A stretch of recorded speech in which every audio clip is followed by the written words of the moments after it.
LP UP Catet Social Science Previous Questions 31 to 40. First one, ഉപ്പ് സത്യാഗ്രഹത്തെക്കുറിച്ച് താഴെ തന്നിരിക്കുന്ന പ്രസ്താവനകൾ വിലയിരുത്തുക. ഫസ്റ്റ് വൺ, കെ കേളപ്പൻ നയിച്ചു. സെക്കൻഡ് വൺ, കോഴിക്കോട് മുതൽ പയ്യന്നൂർ കടപ്പുറം വരെ. തേർഡ് വൺ, 1930 നടന്നു. ഫോർത്ത് വൺ, വൈക്കം സത്യാഗ്രഹത്തിന്റെ തുടർച്ചയായാണ് പയ്യന്നൂരിൽ നടന്ന ഉപ്പ് സത്യാഗ്രഹം. ഫിഫ്ത്ത് വൺ, 100ഓളം സ്വാതന്ത്ര്യ സമര സേനാനികളാണ് പങ്കെടുത്തത്. ഇനി ഓപ്ഷൻസ് നോക്കാം. ഓപ്ഷൻ എ 1, 2, 3 പ്രസ്താവനകൾ ശരിയാണ്. ഓപ്ഷൻ ബി 1, 2, 5 പ്രസ്താവനകൾ ശരിയാണ്. ഓപ്ഷൻ സി 2, 3, 4 പ്രസ്താവനകൾ ശരിയാണ്. ഓപ്ഷൻ ഡി എല്ലാ പ്രസ്താവനകളും ശരിയാണ്.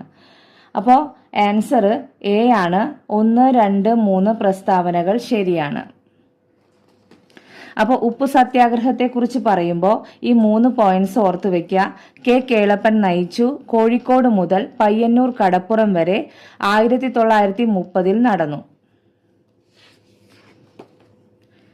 ഇനി സെക്കൻഡ് വൺ, ഇന്ത്യൻ സ്വാതന്ത്ര്യ സമര ചരിത്രത്തിലെ ചില പ്രധാന സംഭവങ്ങൾ താഴെ ചേർക്കുന്നു. ഈ സംഭവങ്ങളുടെ കാലക്രമം കണ്ടെത്തുക. ഫസ്റ്റ് വൺ, ജാലിയൻ വാലാബാഗ് കൂട്ടക്കൊല. സെക്കൻഡ് വൺ, ചൗരി ചൗര സംഭവം. തേർഡ് വൺ, ഉപ്പു സത്യാഗ്രഹം. Fourth one, Bengal gazette. Fifth one, quit India സമരം. അപ്പോൾ ഓപ്ഷൻസ് നോക്കാം. Option A 1, 2, 3, 4, 5. Option B 4, 2, 1, 5, 3.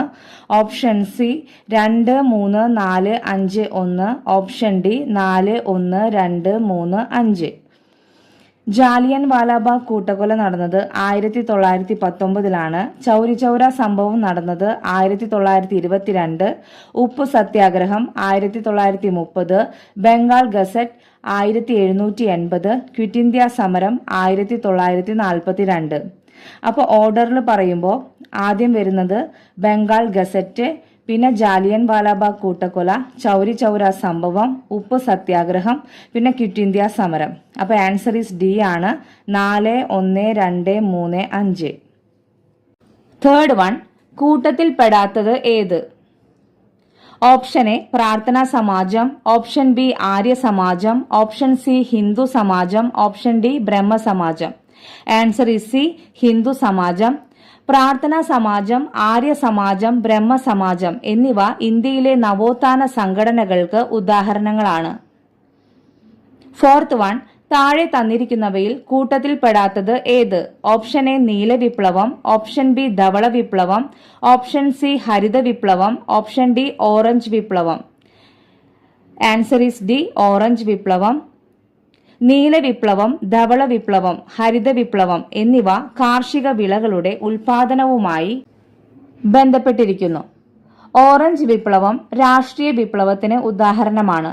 Fifth one, Indian ബഹിരാകാശ പരിപാടിയുടെ സ്ഥാപക പിതാവായി കണക്കാക്കപ്പെടുന്നത് ആരെയാണ്? Doctor Vikram A Sarabhai.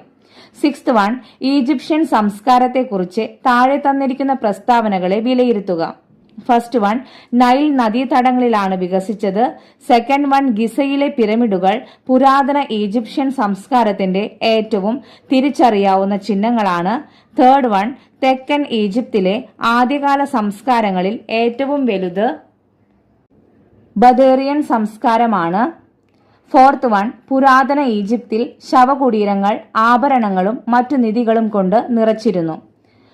Options നോക്കാം. ഓപ്ഷൻ എ പ്രസ്താവന 1, 2 ശരിയാണ്. ഓപ്ഷൻ ബി പ്രസ്താവന 3, 4 ശരിയാണ്. ഓപ്ഷൻ സി പ്രസ്താവന 1, 2, 4 ശരിയാണ്. ഓപ്ഷൻ ഡി മുഴുവൻ പ്രസ്താവനകളും ശരിയാണ്.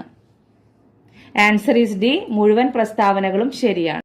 അപ്പോൾ ഈജിപ്ഷ്യൻ സംസ്കാരത്തെക്കുറിച്ച് ഇത്രയും പോയിന്റ്സ് ഓർത്തു വെക്കുക. നൈൽ നദീതടങ്ങളിലാണ് വികസിച്ചത്. ഗിസയിലെ പിരമിഡുകൾ പുരാതന ഈജിപ്ഷ്യൻ സംസ്കാരത്തിന്റെ ഏറ്റവും തിരിച്ചറിയാവുന്ന ചിഹ്നങ്ങളാണ്. തെക്കൻ ഈജിപ്തിലെ ആദ്യകാല സംസ്കാരങ്ങളിൽ ഏറ്റവും വലുത് ബദേറിയൻ സംസ്കാരമാണ്. പുരാതന ഈജിപ്തിൽ ശവകുടീരങ്ങൾ ആഭരണങ്ങളും മറ്റു നിധികളും കൊണ്ട് നിറച്ചിരുന്നു. ഇത്രയും പോയിന്റ്സ് ഓർത്തു വെക്കുക. സെവൻത്ത് വൺ, താഴെ തന്നിരിക്കുന്നവയിൽ ഹാരപ്പൻ നാഗരികതയുടെ മറ്റൊരു പേരായി അറിയപ്പെടുന്നത് ഏത്? ഓപ്ഷൻ എ ആര്യൻ നാഗരികത, ഓപ്ഷൻ ബി സിന്ധു നദീതട സംസ്കാരം, ഓപ്ഷൻ സി വൈദിക നാഗരികത, ഓപ്ഷൻ ഡി ഇവയെല്ലാം. ആൻസർ ഈസ് ബി സിന്ധു നദീതട സംസ്കാരം. അപ്പൊ ഹാരപ്പൻ നാഗരികതയുടെ മറ്റൊരു പേരാണ് സിന്ധു നദീതട സംസ്കാരം. 8th വൺ, ഏത് മന്ത്രാലയത്തിന് കീഴിലാണ് ദേശീയ ജനസംഖ്യാ രജിസ്റ്റർ നാഷണൽ പോപ്പുലേഷൻ രജിസ്റ്റർ തയ്യാറാക്കുന്നത്? ആഭ്യന്തര മന്ത്രാലയം. 9th വൺ, താഴെ കൊടുത്തിരിക്കുന്നവയിൽ ഉപദ്വീപീയ നദികളിൽ പെടാത്തത് ഏത്? Option A Godavari, option B Mahanadi, option C Narmada, option D Brahmaputra. Answer is D Brahmaputra.